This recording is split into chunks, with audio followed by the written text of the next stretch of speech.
சட்டமன்ற தேர்தல் போன வாட்டி எலெக்ஷன்ஸ் 21 பார்த்தீங்கன்னா ஏப்ரல் 2ஆம் தேதி தான் எலெக்ஷன் நடந்தது. இங்கே என்ன பிரச்சனைனா மோடிக்கு என்ன சௌரியம் இருக்கோ அந்த மாதிரி தான் இங்கே எலெக்ஷன் வைப்பாங்க. தமிழ்நாட்டில் 2 கட்டமாக நடத்துறதா பாஜக நினைக்கிறாங்க.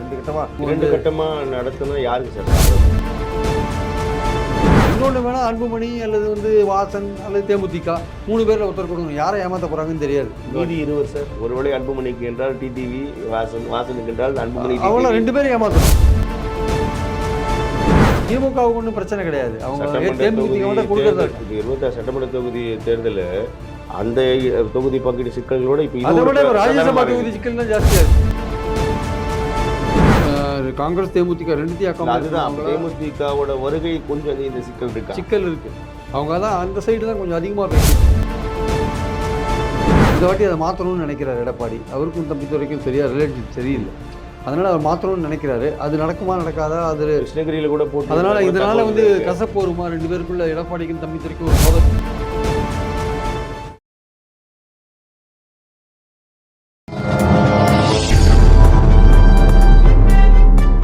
பத்திரிகை.com சொந்தங்களுக்கு கிறிஸ்டோபர் தாஸின் அன்பு வணக்கங்கள். இன்றைய சிறப்பு நேர்காணலில் நம்முடன் மூத்த பத்திரிகையாளர் திரு பிரியன் இணைந்திருக்கிறார். அவரோட நிறைய விஷயங்கள் நம்ம பேச இருக்கிறோம். சார் வணக்கம். வணக்கம் சார். பெரிதும் எதிர்பார்த்து கொண்டிருந்த சட்டசபை தேர்தலுக்கான தேர்தல் அறிவிப்பு எப்போ வரும், நாள் எப்போ வரும்னு காத்திருந்த நிலையில் ராஜ்யசபா மாநிலங்களவை தேர்தலுக்கான அறிவிப்பு வெளியிட்டு இருக்கிறது தேர்தல் ஆணையம். இது குறித்து உங்களுடைய பார்வை கருத்து என்ன? அந்த தேர்தல் தேதி எப்போது எதிர்பார்க்கலாம் சார்? ராஜ்யசபா தேர்தல் வந்து உங்களுக்கு இப்போது 2-4 வந்து அந்த ஒரு 6 உறுப்பினரோட பதவிக்காலம் முடியுது. அதில் ஆக்சுவலாக அதில் வந்து 4 உறுப்பினர்கள் வந்து திமுக, திருச்சி சிவா, அந்தியூர் செல்வராஜ், அப்புறம் வந்து இளங்கோவன், இளங்கோ,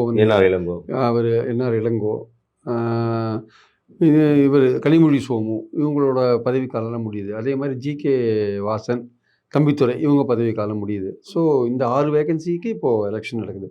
4 வேகன்சியில் 2 பேரை தேர்ந்தெடுக்கிற அளவுக்கு ஓட்டு வந்து இவங்ககிட்ட இருக்குது. எம்எல்ஏக்கள் அதிமுகவில் இருக்காங்க. 4 பேரை தேர்ந்தெடுக்கிற அளவுக்கு டிஎம்கேல இருக்காங்க. ஸோ அந்த 4 பேரில் யார் வருவாங்க டிஎம்கேலன்னா, டிஎம்கே பொறுத்தவரைக்கும் திருச்சி சிவாவுக்கு மறுபடியும் கொடுக்கறதுக்கான வாய்ப்புகள் இருக்குது. அந்தியூர் செல்வராஜுக்கு வாய்ப்புகள் ரொம்ப குறைவு. கனிமொழி சேவமுக்கு எம்எல்ஏ எலெக்ஷனில் சீட் கொடுக்குற மாதிரியான ஒரு ஐடியாவில் இருக்காங்க போட்டிருக்கவங்க. ஆக்சுவலாக என்ஆர் இளங்கோவனுக்கு வந்து அவர் இந்த கேசஸ்லாம் பார்க்குறதுனால அவருக்கும் மீண்டும் கொடுப்பாங்கன்ற மாதிரியான ஒரு வாய்ப்பு இருக்குது. அதனால் வந்து ஒன்று வந்து காங்கிரஸ் கொடுக்குற மாதிரியான வாய்ப்பு இருக்குது. இன்னொன்று ஒரு இளைஞர் அணியில் ஒருத்தர் கொடுக்கணுன்னு உதயநிதி ரொம்ப ப்ரெஸ் பண்ணுறாரு இருக்குது. அதனால் வந்து திருச்சி சிவாவுக்கு ஒரு வாய்ப்பு இருக்குது, என்ஆர் இளங்கோவுக்கு ஒரு வாய்ப்பு இருக்குது. அப்புறம் வந்து இளைஞர் அணியில் ஒருத்தரை கொடுத்துட்டு அதுக்கப்புறம் வந்து காங்கிரஸில் ஒருத்தர் கொடுப்பாங்க. சப்போஸ் தேமுதிக வந்ததுன்னா காங்கிரஸ் தேமுதிக 2 அதுதான் தேமுதிகவோட வருகை கொஞ்சம் இந்த சிக்கல் இருக்குது. அவங்க தான் அந்த சைடு தான் கொஞ்சம் அதிகமாக பேசிகிட்டு இருக்காங்க. பாஜக அதிமுக சைடு தான். இங்கே வந்து பேசி முடிச்சு உறுதி இல்லை. ஆமாம், உறுதி. இங்கே 8 அதுக்கு மேலே போகல, அவ்வளோதான் நின்றுட்டு. அதனால் நீங்கள் அங்கே பேசிட்டு வாங்க. இல்லை 2 பேருமே அதிமுக 2 பேருமே பேசுகிற நிறுத்திட்டாங்க. பாஜக தான் இப்போ பேசிகிட்டு இருக்காங்க. அதனால் அது வந்தால் உண்டு. அது இனிமேல் வருமா இல்லையான்னு தெரியல. அதனால் காங்கிரஸுக்கு வந்து கொஞ்சம் அவங்களுக்கு அந்த எம்எல்ஏ அவங்க சீட் கேட்குற அளவுக்கு கொடுக்க முடியாதனால ஒரு ராஜ்யசபா கொடுக்க வேண்டிய கட்டாயத்தில் இருக்காங்க. 3 காங்கிரஸில் சிதம்பரம் ஏற்கனவே அவருக்கு பதவி இருக்குது. அவருக்கு ஒன்றும் பிரச்சனை இல்லை. அது முடிய போதில்லை. இல்லை, அவருக்கு முடியல. அவருக்கு 28 தான் முடியுது அவருக்கு ஆக்சுவலாக. அதனால் அவருக்கு ஒன்றும் பிரச்சனை கிடையாது. நான் சொன்ன 6 பேருக்கு தான் போகிறாங்க. அதில் வந்து தம்பித்துறை வந்து அதிமுகவில் அவர் கண்டிப்பாக கொடுத்தானுன்னு உறுதியாக இருக்கார். ஆனால் எடப்பாடிக்கு அவர் கொடுக்குறதுல இஷ்டம் கிடையாது. இந்த வாட்டி கொடுக்குறதுல இஷ்டம். தொடர்ந்து அவர் அங்கேயே ஏதோ ஒரு வகையில் மெம்பராகவே இருந்துட்டு இருக்கார் டெல்லியில். இந்த வாட்டி அதை மாற்றணும்னு நினைக்கிறார் எடப்பாடி. அவருக்கும் தம்பித்துறைக்கும் சரியா ரிலேஷன் சரியில்லை. அதனால் அவர் மாற்றணும்னு நினைக்கிறாரு. அது நடக்குமா நடக்காதா? அது கிருஷ்ணகிரியில் கூட போட்டு இதனால் வந்து கசப்பு வருமா 2 பேருக்குள்ள எடப்பாடிக்கும் தம்பித்துறைக்கும் ஒரு மோதல் வருமா?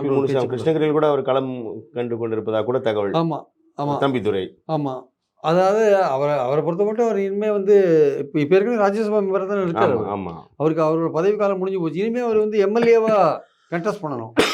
அவர் எம்எல்ஏக்கு நிற்க சொல்கிறாங்க. அவர் என்ன சொல்கிறார், எனக்கு ராஜ்யசபாவே கொடுங்கன்றார். அது கொஞ்சம் இன்னும் 7 வருஷம் ஓட்டலாம் இல்லை உங்களுக்கு. அதனால் இது வந்து வெற்றி பெறுவோமா இல்லையான்றது டவுட்டாக இருக்கும்ல. அதனால் எடப்பாடி என்ன சொல்கிறார், நீ எம்எல்ஏக்க இல்லைன்றார். அது அவர் யோசிச்சுட்டு இருக்கார். நான் எம்எல்ஏக்கு நிற்கிற மாதிரி, நான் டெல்லியில் வந்து கட்சியோட ரெப்ரஸன்டேட்டிவ் மாதிரி இருக்கேன், நமக்கு டெல்லியில் நடக்க வேண்டிய வேலை நான் தான் பார்த்துக்கிறேன்னு அவர் ஏதோ ஒரு சொல்கிறார். அது எடப்பாடி எவ்வளோ தூரம் ஒத்துப்பார் தெரியாது. அதனால் அந்த 2 வேகன்சியில் ஒன்று தம்பித்துறை கொடுக்கணும், ஒன்று கட்சிக்காரனுக்கு கொடுக்கணும். தம்பித்துறையாக இருக்கலாம், வேற ஒருத்தராக கூட இருக்கலாம்.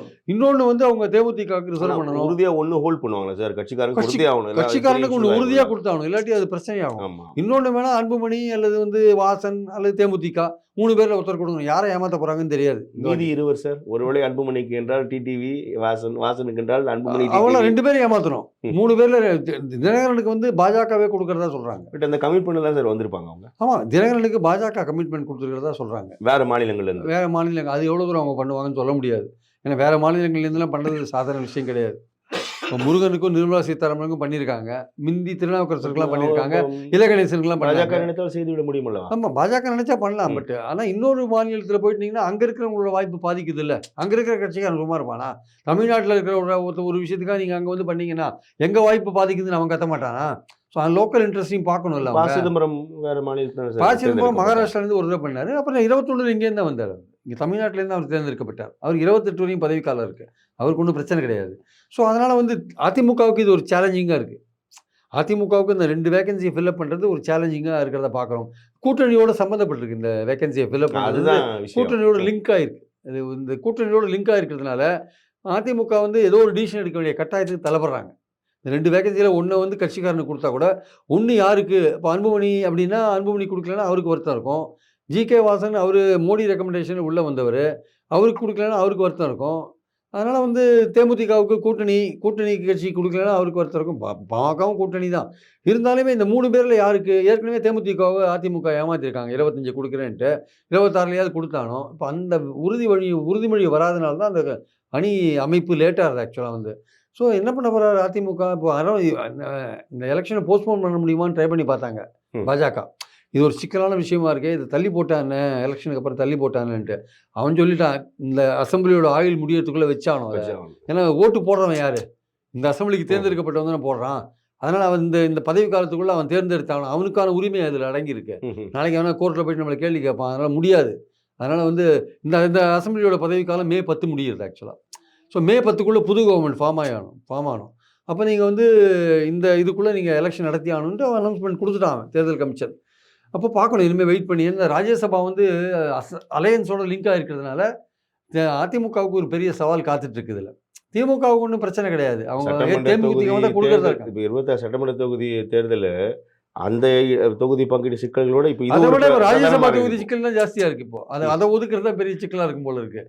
அதனால் வந்து வரப்போகிற காலத்தில் இப்போ வந்து இந்த முதல்ல ராஜ்யசபா விஷயங்கள்லாம் தீர்மானம் பண்ணிட்டு தான் அதுக்கப்புறம் தான் எம்எல்ஏ சட்டமன்ற தொகுதிகளை பார்க்க வேண்டிய கட்டாயம் இருக்குது. இந்த அறிவிப்பு இப்போ வரதுக்கான வாய்ப்புகள் இருக்குது சார் தேர்தல் ஆணையத்தில்? சட்டமன்ற தேர்தலுக்கான போன வாட்டி எலெக்ஷன்ஸ் 21ல் பார்த்தீங்கன்னா ஏப்ரல் 2ஆம் தேதி தான் எலெக்ஷன் நடந்தது.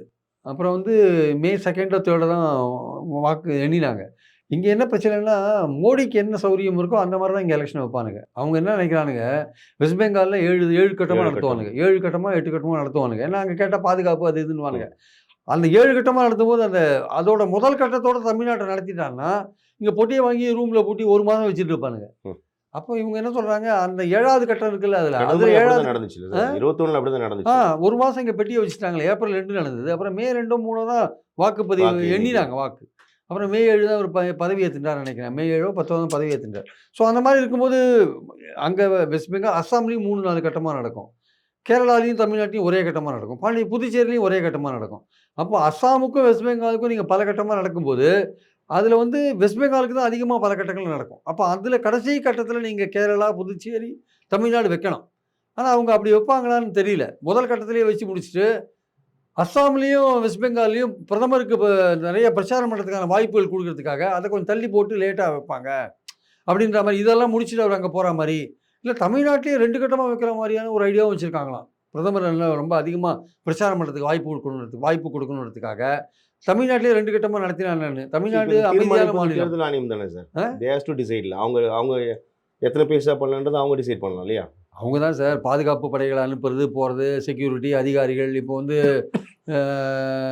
கிட்டத்தட்ட வந்து மார்ச் மாதம் சான்ஸ் இல்லை. மார்ச் மாதம் ஃபுல்லாக எக்ஸாம்ஸ் அது இது டீச்சர்ஸ்லாம் கேட்குறேன் சார். மாநில அரசாங்கத்தோட இல்லை கட்சிகளோட ஆலோசனைகள் பெறப்பட வேண்டுமா அல்லது அவங்களே கால் எடுத்துடலாம்? இல்லை இப்போ ஏற்கனவே வந்து பேசியிருக்காங்களே, கட்சிகள்கிட்டலாம் பேசியிருக்காங்க, அதிகாரிகிட்டலாம் பேசியிருக்காங்க.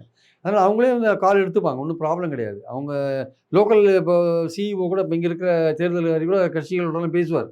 பட் ஆனால் பாயிண்ட் என்னென்னா வந்து எப்படியும் வந்து ஒரு மார்ச் 15 வாக்கில் ஒரு அறிவிப்பு கொடுக்கலான்னு இருக்காங்க. ஆனால் தமிழ்நாட்டில் 2 கட்டமாக நடத்துறதா பாஜக நினைக்கிறாங்க. 2 கட்டமாக நடத்தணும். அப்போ தான் திமுகவுக்கு ஒரு செக் வைக்க முடியும் நம்ம. அப்போ தான் பிரதமரை கூட்டி நிறைய இடத்துக்கு பிரச்சாரத்துக்கு போக முடியும். நம்ம பாஜக நிறையா பிரச்சாரம் பண்ண முடியும்.